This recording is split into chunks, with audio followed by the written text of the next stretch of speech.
Añoranzas de electricistas, de Víctor Manuel Sánchez. La historia de los electricistas nos permite encontrar una trayectoria política de su presente.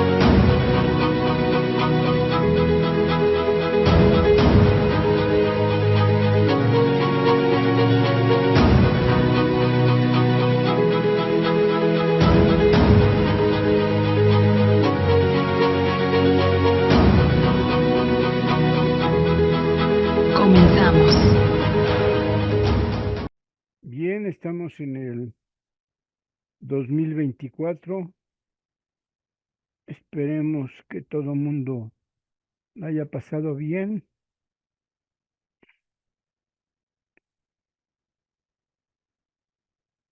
que no se haya comido mucho y que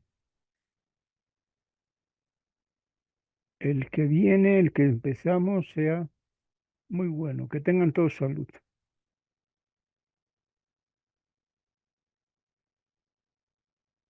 Perdón, creí que iba a estornudar. Bueno, pues ya nos echamos el 2023, fue muy bueno. Y ahora revisando los materiales que tengo, pensé para ahora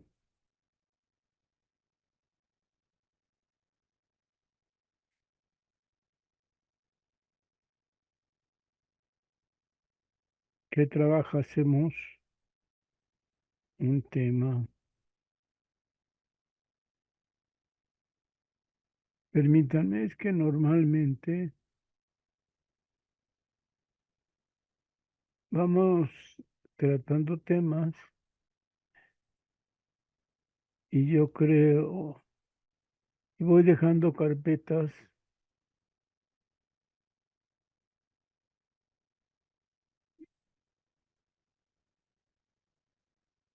con algunos de los temas que podemos trabajar. Bueno, lo que vamos a hacer ahora, aunque ya lo he dicho que no debo de tratar el asunto contemporáneo porque las cosas son complicadas de por sí, porque los tiempos que pasan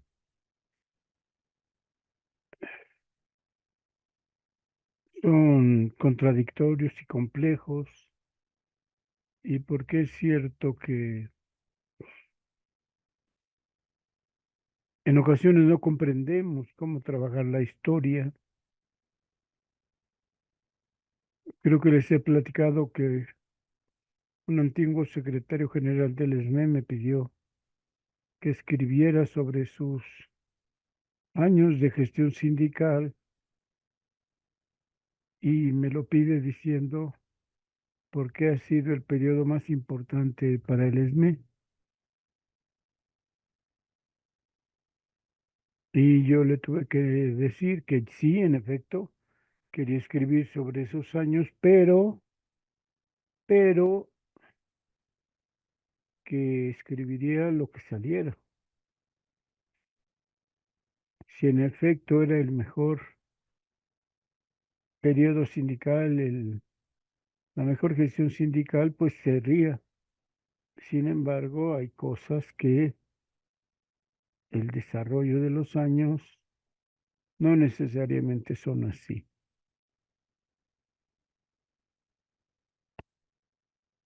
Al paso del tiempo,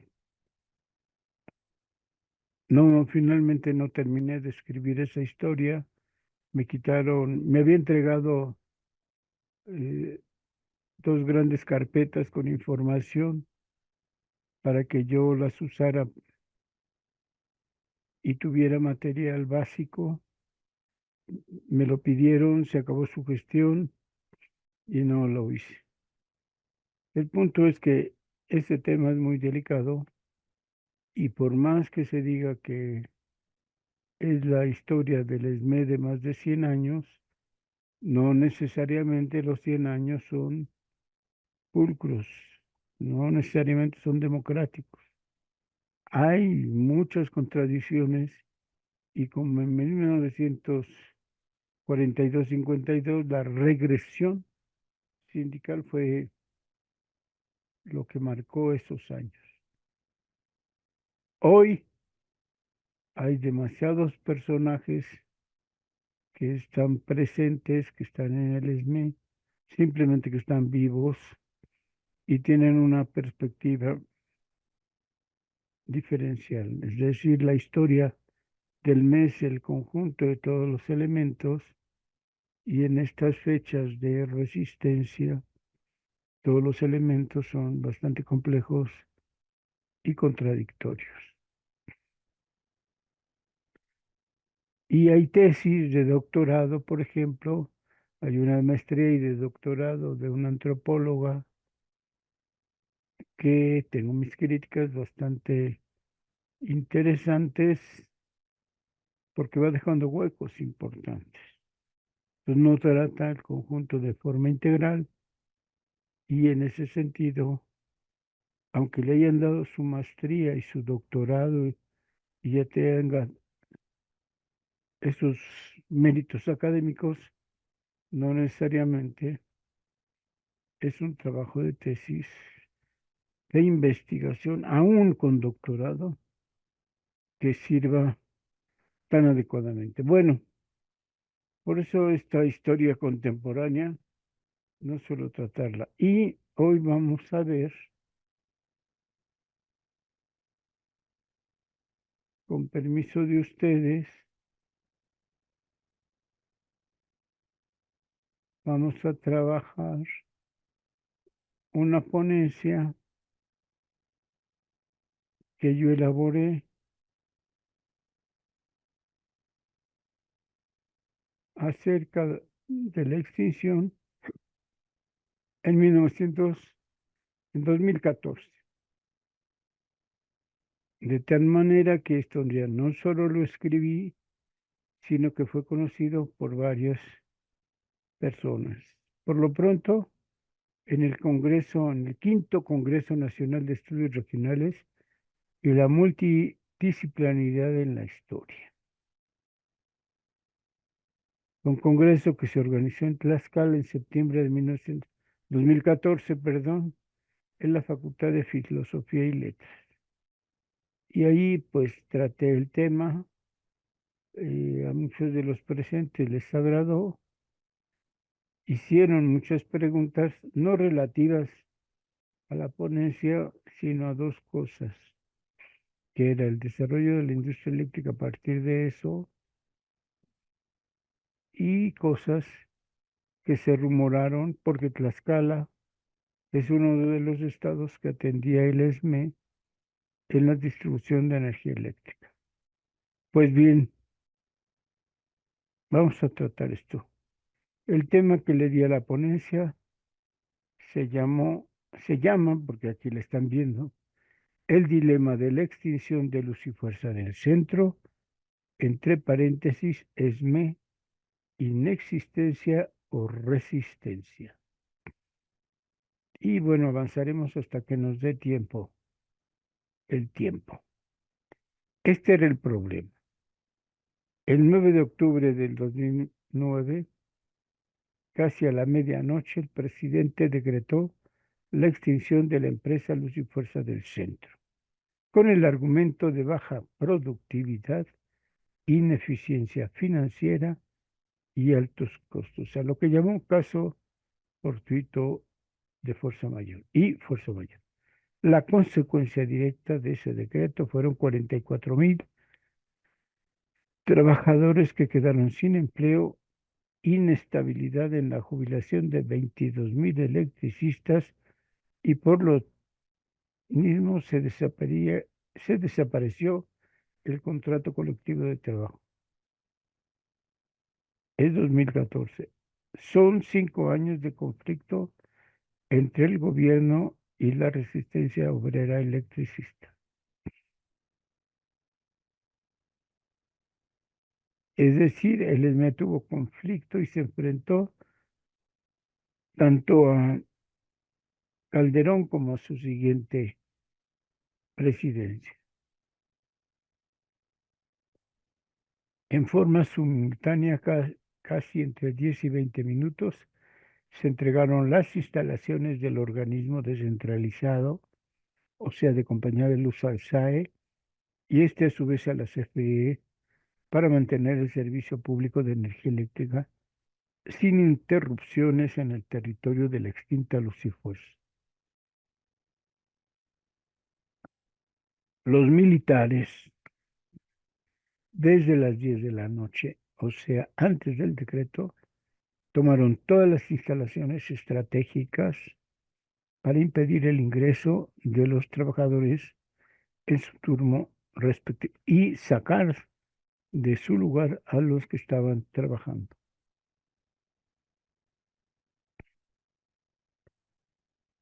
No esperaban impedir alguna reacción violenta de los trabajadores, así como sostener las acciones subsiguientes del gobierno como de la CFE en el área y zona de trabajo del ESME.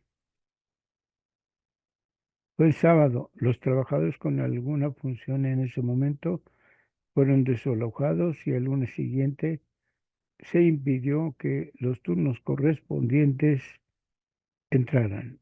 Se impidió el retorno al trabajo. Sin duda fue un golpe de clase burgués contra este segmento de la clase obrera, los trabajadores, miembros del Sindicato Mexicano de Electricistas. El conjunto de la burguesía impulsó y apoyó la decisión presidencial, al igual que el Estado mexicano. O sea, es una lucha perdón, la privatización. Ay, perdón. Y habrá que decir que era el único contrato colectivo que durante más de 20 años se mantuvo íntegro. Por su parte, el proletariado organizado tan solo declaró la defensa sin acciones sindicales. Es decir, publicitó, dijeron, publicaron entrevistas, algunos desplegados, pero sin acciones concretas por el resto del movimiento obrero independiente. No obstante, es decir, las centrales obreras, los movimientos sociales y los partidos políticos de izquierda no reaccionaron en concreto, excepto en, de palabra, mostrar su solidaridad. Sin trabajo y con el golpe de clase, el supuesto básico sería la desaparición de la organización sindical, como también impedir o inhibir la movilización de sus miembros. Pero la extinción de la empresa era al mismo tiempo, en realidad, el objetivo siguiente, la extinción del ESME. Se quedan sin trabajo, se quedan sin contrato y el ESME desaparece. No, no fue así. Hubo de inmediato respuesta dentro del ESME. 2/3 de los electricistas la aceptaron y 1/3 de ellos confrontaron la decisión y crearon la resistencia. Aún 5 años después, recuerden que la ponencia es de 2014, mantienen una lucha por el retorno al trabajo. Los jubilados también reaccionaron en forma diferenciada. Por un lado, divididos a la mitad por las fuerzas sindicales creadas al fragor del conflicto electoral por medio Comité Central. Desde junio y hasta octubre, con intervención directa del secretario de Trabajo. Es decir, los jubilados se dividieron. Los jubilados crearon 3/3, así como 3 fuerzas sindicales de resistencia.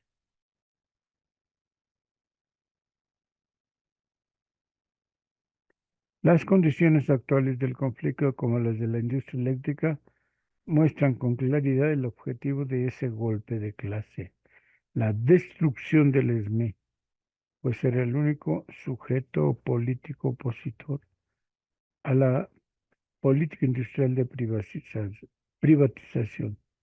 El único sindicato que luchaba y estaba en contra de la privatización de la industria eléctrica. Y refiero, por cierto,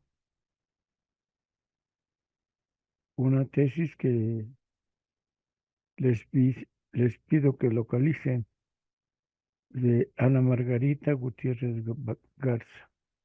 Los sujetos participantes, sus estrategias e instrumentos en el proceso de privatización de la industria eléctrica 1982-2016, una tesis de sociología de la Facultad de Ciencias Políticas y Sociales, presentada en 2007, de la cual, por cierto, yo estuve de jurado. Bueno, ¿en qué demuestra esa tesis? Eso, que el único sindicato importante en toda la República Mexicana y en todos estos años de privatización, el que se opuso a ella pública y tajantemente fue el ESME. Hasta podríamos decir que ese fue su delito. Por ello, el dilema de la empresa, de la extinción o el inicio de su resistencia. Acotación sobre la historia social o social de la historia. Los historiadores, los prolegómenos, dependemos de los datos, de los archivos, de los documentos originales para contar lo posible. El periódico del momento. El dato nos potencializa, podemos por cuanto la tenemos. Somos historiadores para contar esa historia, para cuando encontramos los datos o la información. Los datos son difíciles de encontrar a modo y medida de la reconstrucción social de lo histórico. Una serie de datos o un archivo completo tienen la complejidad azarosa, pero podemos sucumbir ante su panorámica. Tendremos cuidado de tejer lo social con la fineza necesaria, pero con la ubicuidad de esos datos, de esos archivos y de su verdad.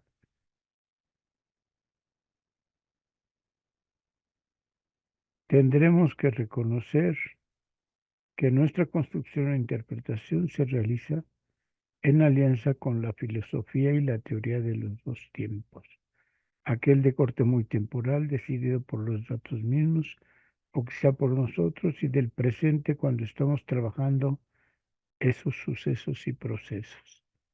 Dos acechanzas tenemos: la cronología superficial o la simple historiografía, las cuales, sin ser del todo rechazadas, no podemos plantear que solo son el primer peldaño de la historia social que proponemos que nos preocupa,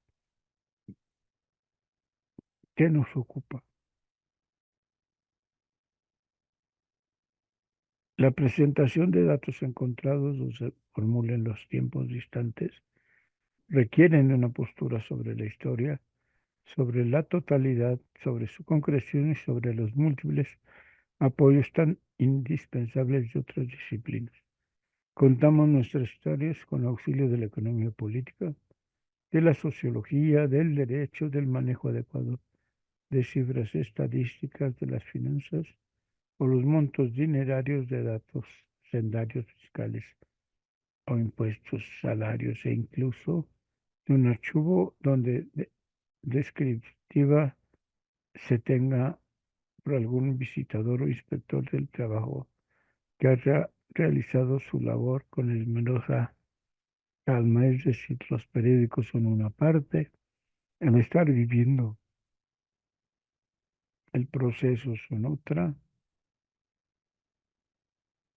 y el recuperar escritos y testimonios que en ocasiones aparecen en los periódicos. Es integral, es compleja, existe mucha información. Los datos directos, por ejemplo, sobre entrega de territorio, de fábricas, de terrenos, de las plantas como Alameda, Tepustepec, a las cuales por desgracia no hemos podido visitar, es una parte y los documentos que integran lo que haya sucedido en cada una de las plantas hidroeléctricas tendremos que buscar para completar nuestra historia.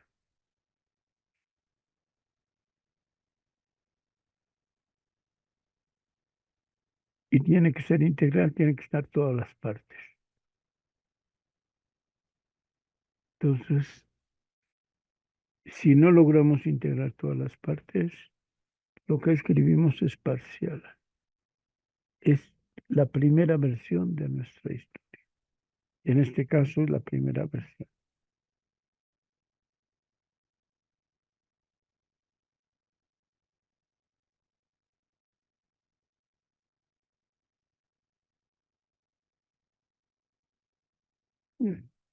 Las paradojas de la resistencia. Como bien se puede entender, los procesos sociales son históricos, económicos y políticos. La complejidad de su forma, de su esencia, por ello dificulta plantear las coordenadas precisas de los acontecimientos. En especial como en el caso de los congresos que solicitan brevedad. Y más cuando llegas a exponer y te dicen 10 minutos. Oh, muy complejo eso. La historia y su recuento es compleja como todo objeto social, ni la forma resumida nos permite abordar en un solo aspecto la variedad de aristas y es que solo podemos reconocerlas como paradojas, cada una de las cuales son incompletas como su propia extensión y por los nexos, convergencias que el proceso le otorga a las cuestiones de la sociedad.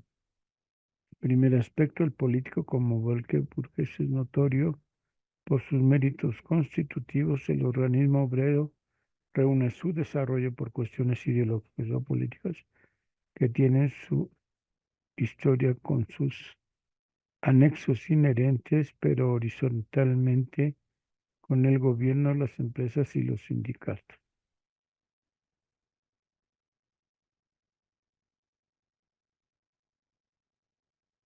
Vamos a tratar de manera escueta la extinción de luz y fuerza del centro como paradojas incompletas. No es permitido para este Congreso ni para su presentación como conferencia la amplitud de sus aristas para el tema y los asuntos que amerita. Vamos a ampliar la ponencia, aunque no vamos a presentarla aquí.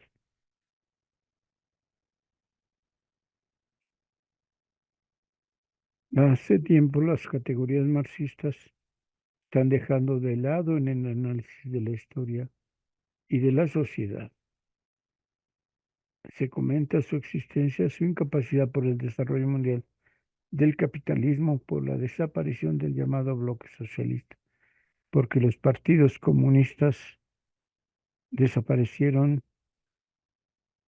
y proponen otra idea de marxismo. Y con ello decretaron la invalidez de conceptos y categorías. Queda, se dice, el marxismo de la academia, pero también ha sido combatido, ha sido desechado.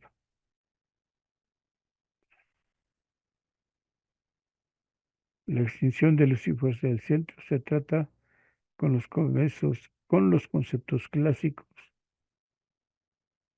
de la lucha de clases. Es notoria la claridad que nos permite Solo con ellos su vigencia avanzamos, su vigencia está presente como antes. La extinción se extiende entonces como golpe burgués. No puede ser otro.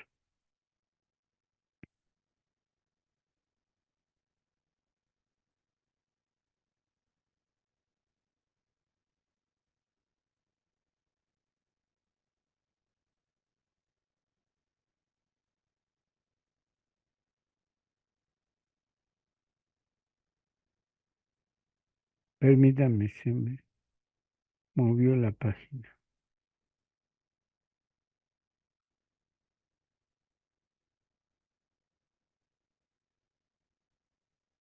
No fue una decisión del presidente, no estaba borracho y es una anécdota que haya habido un partido de fútbol.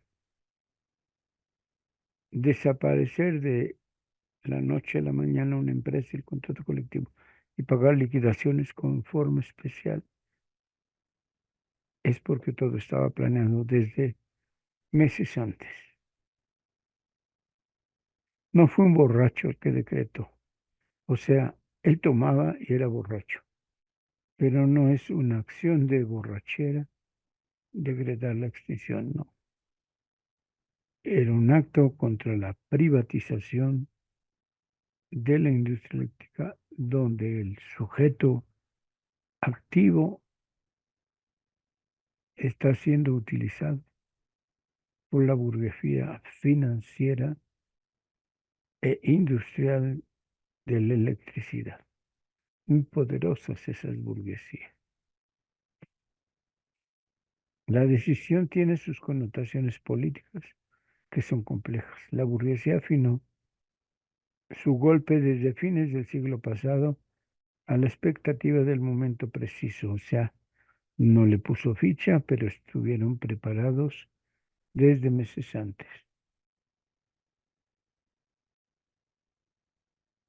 Todos los intentos de privatización estaban ahí presentes. El único sindicato que seguía luchando y que había impedido la mutilación de su contrato colectivo, como especialmente de su jubilación, estaban intactas.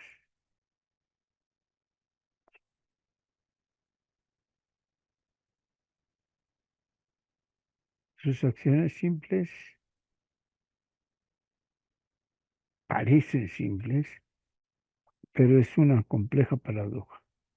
El decreto implica el conocimiento previo de los directores de Luz y Fuerza y de CFE en la CENER, de los secretarios de Hacienda y Economía, los 5 gobernadores donde se establecía la zona y materia de trabajo. El Estado de México estaba Peña Nieto, aunque ya perfilaba como candidato al PRI, de al menos 3 partidos mayoritarios, y por tanto los diputados como los senadores sabían, solo faltaba la fecha. Había un rumor en los pasillos del ESME, se decía que eso ya iba a pasar, pero en realidad era un rumor. En el conjunto de personas y personajes que estábamos alrededor de esos días, dos cosas decían. Uno, que un borracho decretó la extinción y no podemos aceptar eso en el sentido de que en ese momento se decide, lo cual quiere decir que un borracho es un borracho, que ya ahí venía esa extinción. Es muy difícil saberlo si no eres parte del grupo que decide la extinción y en ese sentido, pues es muy complicado saber.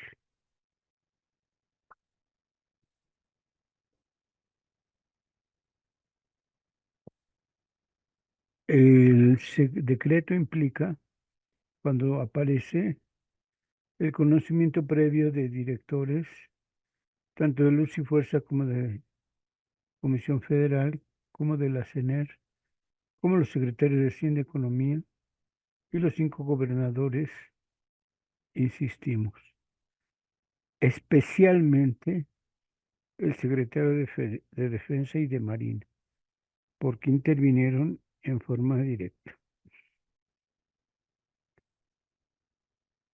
Desconocemos si agrupaciones agrupadas en el Congreso del Trabajo, incluso podríamos atrevernos a considerar de la UNT.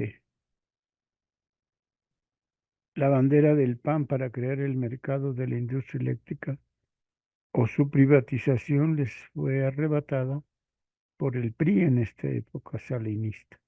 El neoliberalismo en realidad conjunta a los 3 partidos políticos, incluso ese que era de izquierda y dejó de serlo. Podría ser que ellos desde antes hubieran sido comunicados. Cedillo aproximó a los neoliberales. Se conjugan los intereses cuando Fox a su vez la procuró. Durante más de 30 años hubo intento de privatizar y la extinción de Luz y Fuerza sin duda fue el detonador de alcanzar ese mercado libre para la industria eléctrica. Retirar al Estado su intervención de la economía en múltiples ramas y niveles implicaba retirarlo de la industria eléctrica. Algún efectos insubstancial, otras de primer orden. Sin duda las estrategias cumplían el orden constitucional. El proyecto de nación aparentemente estipulado y justo desde la aparición de la Revolución Mexicana se quebró. La propia burguesía como tal, con sus representantes, estuvo promoviendo y apoyando el golpe. El Centro Coordinador Empresarial, las confederaciones patronales, industriales, bancarias y comerciales, al unísono mostraban acuerdo. La punta de lanza de sus expresiones, como supimos desde antes de que se diera, estaba en los medios masivos de comunicación, en especial las 2 empresas televisoras, TV Azteca y Televisa, pues desde las revisiones de salarios y contractuales mostraron ese interés sintético, específico, para acabar con el SME y para privatizar lo que se llama la industria eléctrica y especialmente la compañía Luz y Fuerza del Centro. Era evidente los ataques en especial de inicio del año y durante el proceso de revisión de contrato colectivo fue un ataque mediático incruento, muy cruento, con mensajes y actuaciones especialmente en spots de televisión. Es la nueva cultura del mercado, es el neoliberalismo, pero tiene un significado ideológico.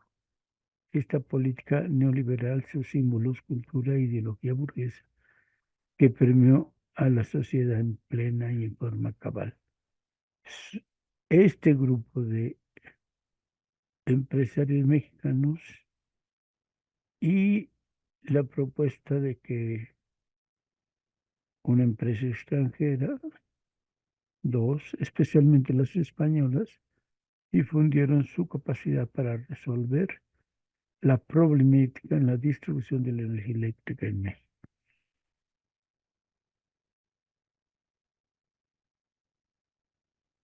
Con regocijo se aprestan al ataque de Luz y Fuerza del Centro, quienes por derecho, mejor dicho, por obligación, deberían ser sus principales defensores.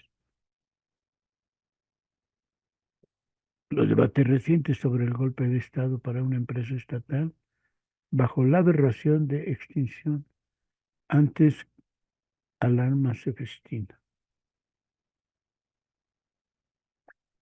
Quienes son fieles al diagnóstico de su fuerza tan solo parlotean el guión el más simple como locutores de Televisa o TV Azteca. Pero quienes detentan información claman y se regodean con ella, olvidan principios, premisas de la empresa pública. Les fija la esencia, no ella, sino el interés y objetivos de la empresa privada, sobre todo cuando exclaman sobre los costos, la competitividad, la productividad y, claro, el lastre, el peso de los llamados pasivos laborales, como de las pérdidas técnicas y no técnicas. Como pueden ver, este párrafo es una cita de un tal Víctor Sánchez que escribió en la empresa un artículo llamado Empresa Pública de la columna Añoranzas, publicada el Nuevo Día, el 2, eh, el 2 no, perdón, de noviembre del 2009. Permítanme tantito. Dejen ver si.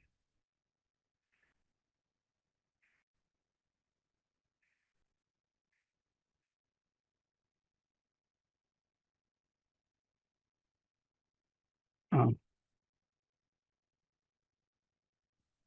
aquí está. Hay 3 tomos de la columna Añoranzas que se publicaron en el periódico El Nuevo Día. De ahí tomé, de ahí tomé esta nota. Día a día, cada semana, era una crónica y análisis de lo que sucedió en aquellos años. De ahí la nota. 2 son los elementos que subsisten e insisten los derechos o conquistas de los electricistas, por extensión obreros. En realidad son privilegios y como pasivos laborales impiden, limitan la competencia y productividad de las empresas. Los tiempos flexibles imponen su desaparición, ni pasivos laborales ni privilegios. Es la destrucción del contrato colectivo de trabajo. Esa es la esencia del sindicato. Eso es lo que se quiere destruir. Es decir, el mejor sindicato es el que no existe. Desde el inicio del neoliberalismo, a fines del siglo pasado, la entrega del capital a empresas estatales o de los servicios públicos y sociales se acompañó del ataque directo a los trabajadores como, como una posición clara de clase, clase contra clase, burguesía contra proletaria. Primero conteniendo los salarios mínimos y contractuales. Se aplicaron topes salariales, controlando el aumento de ellos y cuando mucho con 2 o 3% anual. Es cierto, llegamos a ganar cada año 2 pesos más en cada revisión de contrato. Segundo, limitando y disminuyendo las prestaciones contenidas en los contratos colectivos de trabajo, en forma impuesta con las organizaciones afines, con los charros o con las organizaciones blancas. Se hizo así con ferrocarrileros, negociando con sindicatos independientes, así le pasó con todos los que dirigían la UNT, la Unión Nacional de Trabajadores, con el Sindicato del Seguro Social, con el Sindicato de la UNAM, con el Sindicato de Trabajadores Petroleros, con el Sindicato de Telefonistas. En directo con su patrón, en este caso, el hombre más rico del mundo. Y tercero, creando a cambio de ello cláusulas de productividad unilateral sin aumentar la plantilla de trabajadores y ajustando a muchos de ellos, es decir, despidiéndolos. El ataque burgués fue notorio a todas las empresas, a todos los sindicatos, perdón, en el terreno de las jubilaciones.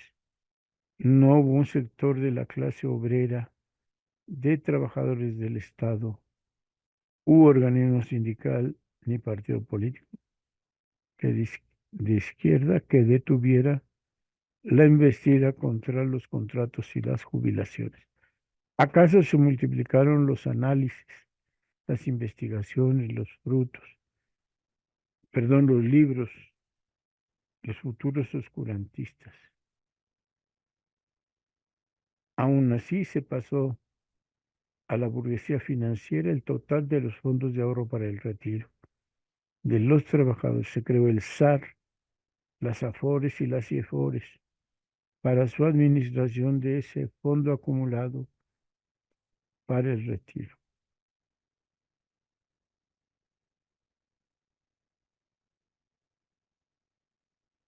Es decir, la banca administraba todos los fondos a través de Afores y Cefores. La banca entregaba las pensiones a través de la aseguradora que eligiera el jubilado. Aparentemente tú elegías, pero solo había 10, siguen habiendo 10 Afores y tienen en su poder todo el dinero que se supone estamos ahorrando entre todos.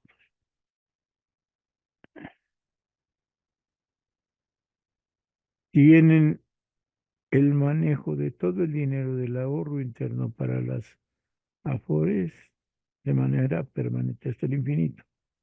No están concesionados de 30 a 60 años, no, están dados.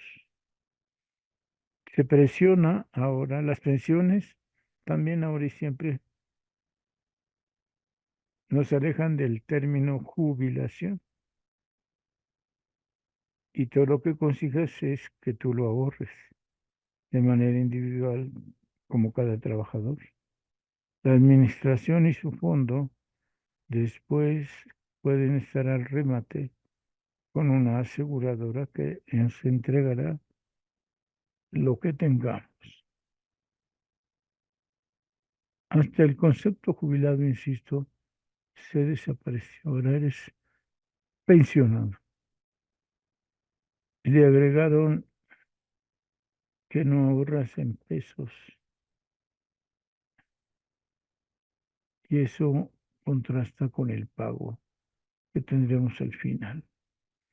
UMA le llaman. Cuando retires te darán UMA y el UMA está por debajo del petróleo. De todos los contratos se quitó la esencia como derecho laboral bilateral, como conquista y prestación, es ahorro personal individual.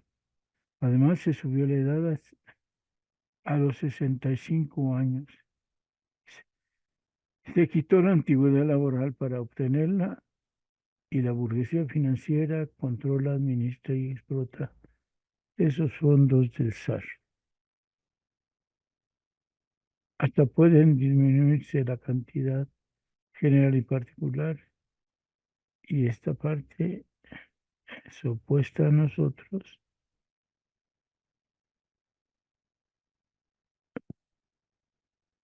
y fue creada en Chile cuando Pinochet, el dictador, gobernaba. Acá no hubo necesidad, acá la burguesía y el Estado administran el asunto y queda claro que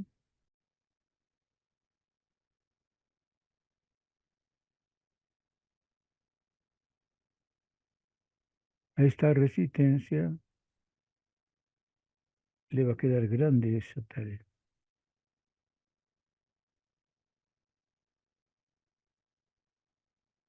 Estas son las características que permiten describir y analizar la extensión de luz y fuerza del centro, como un golpe burgués contra los trabajadores afiliados al Sindicato Mexicano de Electricidad. Era abrir el mercado capitalista en la industria eléctrica nacionalizada, es decir, acabar con ella, acabar de tajo con el único contrato colectivo de trabajo que se sostenía íntegro, o si se quiere, más acuciosamente con el más antiguo de los sindicatos establecidos en el país. La paradoja para ese momento era clara. Surgido en diciembre de 1914, el me cumpliría sus 100 años en 3 meses, en diciembre del 2014. No se pudo en el ESME.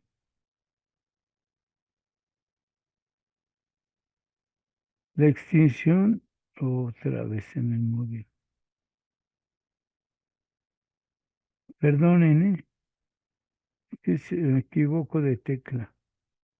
La extinción, su contradicción. El golpe de clase, burguesía versus proletariado, se realiza en forma drástica a un solo grupo, los filiales del Sindicato Mexicano de Electricistas. Es el objetivo de contener y desaparecer la forma como hacia el fondo un decreto para extinguir el organismo descentralizado. Luz y Fuerza del Centro aparece el 11 de octubre de 2009 en una edición vespertina, número especial del Diario Oficial de la Federación, pero en realidad aparece antes, como está en el documento publicado por Presidencia, después de la intromisión previa de las instalaciones sustantivas de la empresa para detener los ladrones,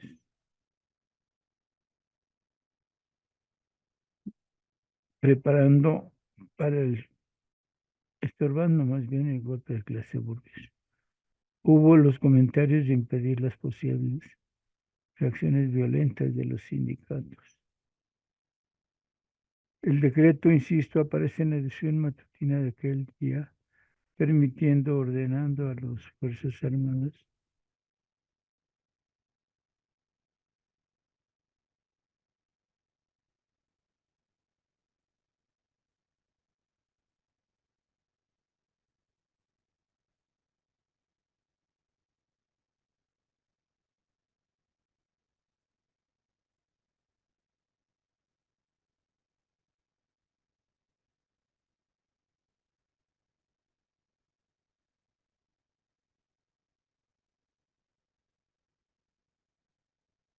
como se puede saber, la extinción implicó un programa aplicado desde días y meses anteriores, incluso porque el gabinete que lo firma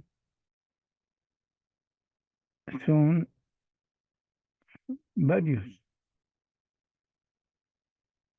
Luz y Fuerza del Centro, la Comisión Federal. El secretario puede ir, acudir y apelar al asunto.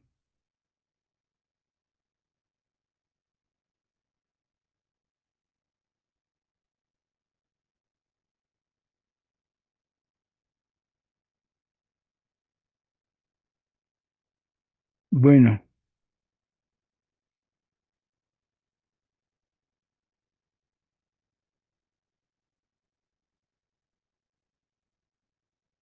ay, se me movió.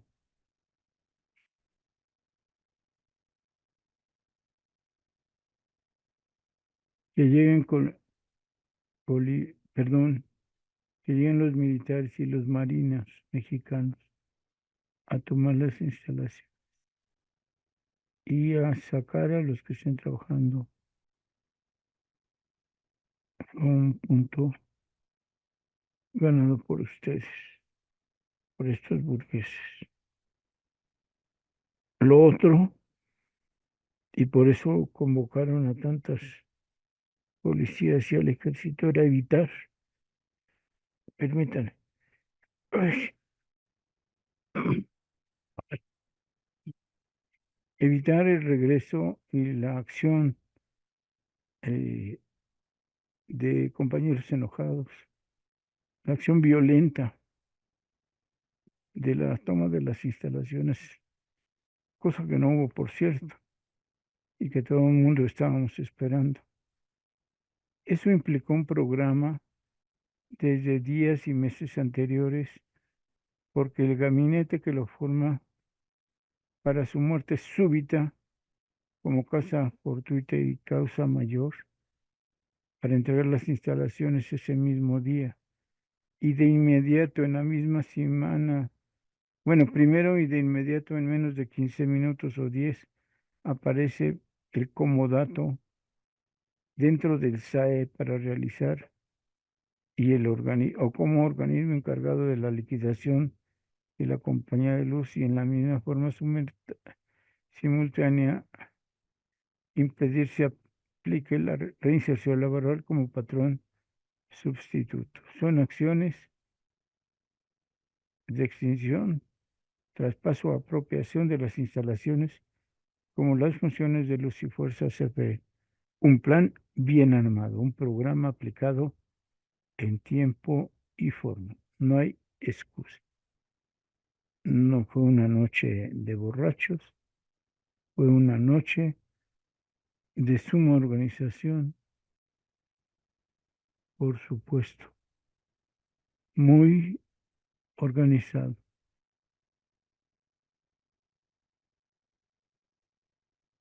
Las bases del proceso para la desincorporación de Luz y Fuerza aparecieron en el diario oficial, donde la CNE se va a dedicar a esto. Tiene sus antecedentes con un interventor, una requisa, pero era con un matiz diferente. Antes, cada año requisaban la empresa para que pudiera seguir trabajando. Ahora no, no solo es esto, sino intervención directa de los militares y los marines y la policía.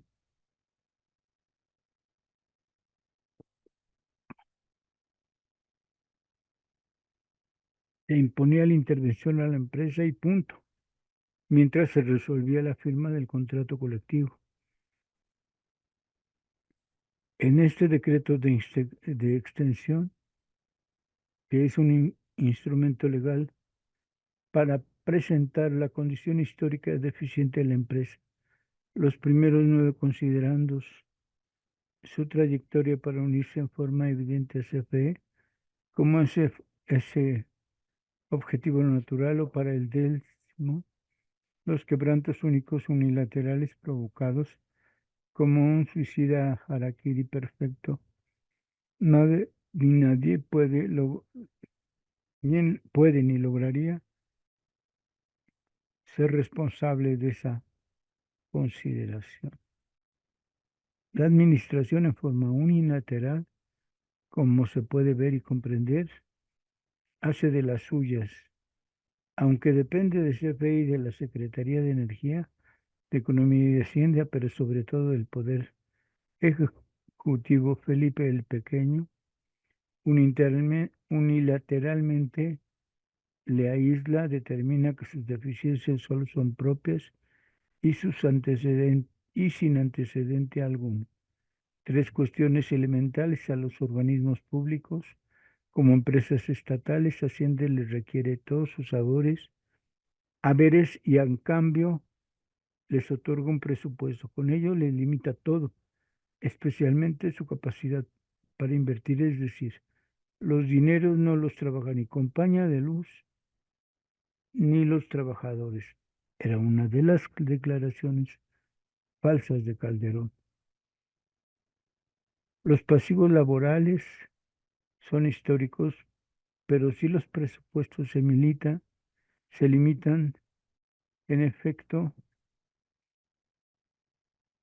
se convierten en lastre.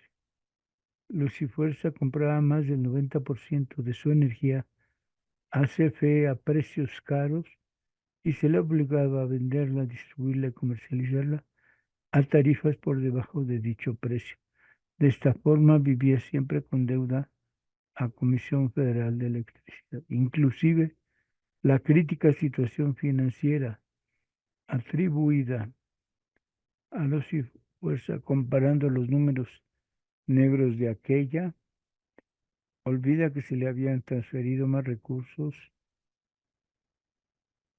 sino además condenado deuda a dineros con el presupuesto otorgado por Hacienda, es decir, a CFE le condenó deuda y a Compañía de Luz jamás. Por eso era ineficiencia de financiera y operativa. Eso lo recomendaba la extinción. Esa es la cuestión propuesta el 29 de septiembre por la Secretaría de Economía, cabeza del sector, aprobada por la Comisión Intersecretarial en su sesión del 9 de octubre, por lo cual Hacienda le propone a Presidencia la desincorporación.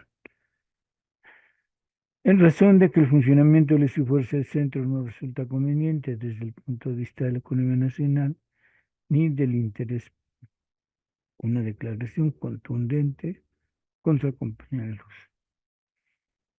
Aduce que al ser creada por el Ejecutivo, solo puede extinguirla como indica la Ley Federal de Entidades Paraestatales. Entonces se liquida, existe con personalidad jurídica para cumplir las obligaciones frente a terceros. El organismo liquidador será el SAE, por lo que este respetará los derechos de los trabajadores que por ley y contrato colectivo se aplique. Son las consideraciones del decreto que tiene 7 artículos y 3 transistorios. Es decir, ante el temor sacaron también una aplicación por y en contra de los trabajadores del ENI.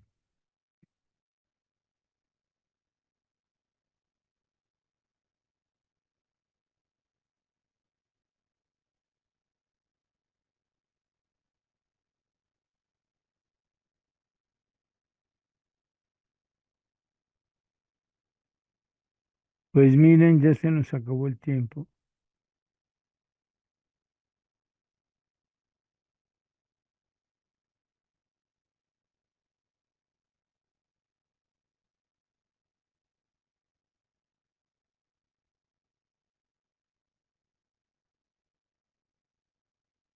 Estoy tratando de marcar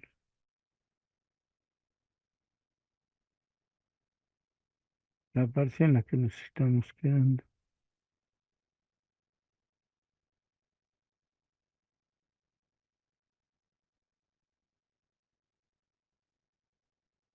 En fin, primer propuesta y única de esta plática, de esta añoranzas de electricistas, y agradeciendo a Radio ESME tus buenas vacaciones y que regresemos. Vale, con esto nos quedamos.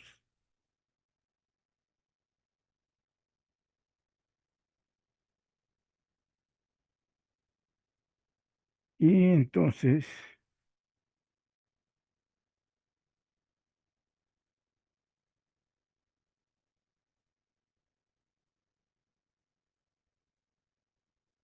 nos veremos la próxima.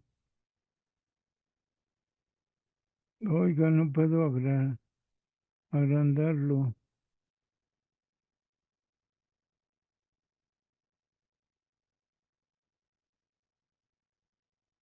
Pues con esto nos quedamos. Disculpen las dificultades técnicas que demostraron en estos momentos. Hasta el próximo lunes. Este es 8 de enero. Ya comieron la rosca y el atole y escribieron sus cartitas. Feliz 2024.